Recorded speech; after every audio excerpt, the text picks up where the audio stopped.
All that and more coming up.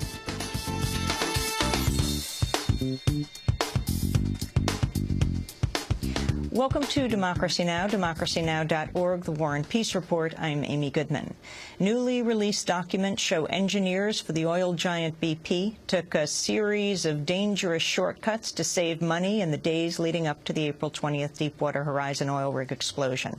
4 days before the rig exploded, BP officials clashed with contractors working for Halliburton over how to stabilize the oil well before cementing it. Halliburton recommended using 21 so-called centralizers to stabilize it. BP ignored the advice and used just 6. In an email released to Congress, a BP official wrote on April 16th, quote, "Who cares? It's done. End of story. We'll probably be fine." In a separate email sent 6 days before the explosion, a BP drilling engineer wrote it, quote, "has been a nightmare well, which has everyone all over the place." BP CEO Tony Hayward scheduled to testify before Congress Thursday. In other news on the BP oil spill, CBS News reports the last government inspection of the Deepwater Horizon rig before the explosion was done by a Minerals Management Service employee who had only recently started his drilling inspection training. The inspector, Eric Neal, recently told investigators he'd been in training for just 4 months when he was sent on April 1st to inspect the massive rig by himself. Meanwhile, the Los Angeles Times has revealed the chief responsibility for safety and other inspections rested not with the U.S. government, but with the Republic of the Marshall Islands. That's because the owners of the Deepwater Horizon registered the rig in the tiny Pacific Ocean nation. President Obama will address the nation tonight in the first ever Oval Office address by President Obama on primetime television. On Monday, the president started his 4th trip to the Gulf Coast and pledged to do what it takes to restore the region. It's going to take time for things to return to normal. There's going to be a harmful effect on many local businesses, and it's going to be painful for a lot of folks. Folks are going to be frustrated, and some folks are going to be angry. But I promise you this, that things are going to return to normal. A group of New York officials have called on the State Department to investigate the visa applications of 2 international activists scheduled to speak at a Brooklyn church Thursday about their experience on the Mavi Marmara, the Turkish humanitarian aid ship attacked by Israeli commandos 2 weeks ago. The attack left 8 Turks and 1 Turkish American dead. Democratic Congresswoman Carolyn Maloney spoke at a news conference Monday. We have an obligation to protect our borders against potential terrorists, and the State Department should be extra cautious with those who want to arm and help Hamas. After all, Israel is called the Little Satan, and America, we're called the Big Satan. And if Gaza Flotilla participants were willing to die as martyrs against Israel, we can assume that they would be just as willing to die as martyrs against the United States. Democratic Congresswoman Carolyn Maloney. Also at the news conference were New York City Council Speaker Christine Quinn and 3 other members of the New York Congressional Democratic delegation, Charlie Rangel, Eliot Engel, and Gerald Nadler. A federal judge has indefinitely delayed the trial of 4 men from Newburgh, New York, who were charged last year with trying to bomb 2 synagogues in the Bronx and shoot down military planes. U.S. District Judge Colleen McMahon said government prosecutors had failed to turn over critical information that should have been given to the defense much earlier. Defense attorney Mark Gombiner said the documents included a previously unreleased FBI memo from the lead agent on the case explaining that the 4 men pose no danger without the help of an FBI informant. Over the last few days, the government turned over some documents that show that in January of 2009, when they were investigating this case, that the FBI had concluded that James Cromedy, who was the lead defendant, was not, in fact, likely to be committing any acts of violence.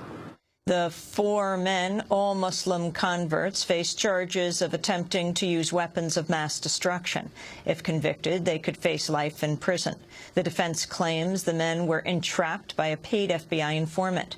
Outside the courthouse, Alicia McWilliams, the aunt of defendant David Williams, spoke to the media. This was entrapment. You know, you can't come into a community, come on, you know, flashing money, people ain't got no jobs, these guys, you know, they down on their luck. And when you go to Newburgh and you look and be like, come on, and they pick the most isolated, impoverished community with crime ridden. You didn't go to Bushwick, Mars, you didn't go to Harlem, Mars.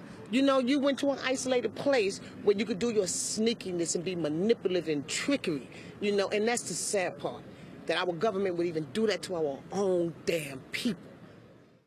In a unanimous decision, the Supreme Court ruled Monday that a documented immigrant convicted of 2 minor drug charges should not face mandatory deportation. Immigrant rights advocates say the ruling could have a drastic impact on thousands of immigrants facing deportation because the ruling gives more discretion to immigration judges. In another ruling, the Supreme Court has sided with a death row prisoner in Florida. The justices said lower courts should look again at an appeal from Albert Holland, whose lawyer missed the deadline for asking federal courts to stop his execution. An appeals court had previously ruled that Holland had missed his chance to get a federal review of his death sentence because paperwork was not filed on time. Activists gathered in New York on Monday to demand that Warren Anderson appear in an Indian criminal court to face charges stemming from the 1984 Bhopal industrial gas disaster that left an estimated 15,000 people dead. Anderson is the former head of Union Carbide, now a subsidiary of Dow Chemical. Members of the International Campaign for Justice in Bhopal and Kids for a Better Future attempted to hand-deliver copies of an Indian arrest warrant and criminal charges against Union Carbide and Anderson. The Indian government formally requested for Anderson's extradition in 2003, but the U.S. refused in 2004. 12-year-old Akash Viswanath Mehta of the group Kids for a Better Future spoke at Monday's rally. But I would like today to appeal to Warren Anderson's conscience, his guilt and his grief, and ask him to stand beside me. If he is truly haunted by the disaster that happened on his watch, which destroyed an entire community, I ask him to come forward and make a moral statement about what the right thing is for Dow and Union Carbide to do. The New York Times is reporting the Somali government may be using U.S. tax dollars to pay hundreds of child soldiers, some as young as 9 years old. According to the United Nations, the Somali government is among the most persistent violators of sending children to war. The United States and Somalia are the world's only 2 countries not to have ratified the Convention on the Rights of the Child, which prohibits the use of soldiers younger than 15. In news from Mexico, gunmen killed 15 federal police officers Monday in one of the bloodiest days for security forces since Mexico launched a crackdown on drug cartels. 12 of the officers were killed in the city of Zitácuaro in the western state of Michoacán. The 3 other officers died in the northern border city of Ciudad Juarez.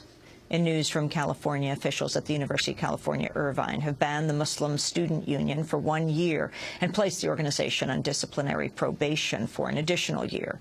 In February, members of the group disrupted a speech by the Israeli ambassador, Michael Oren.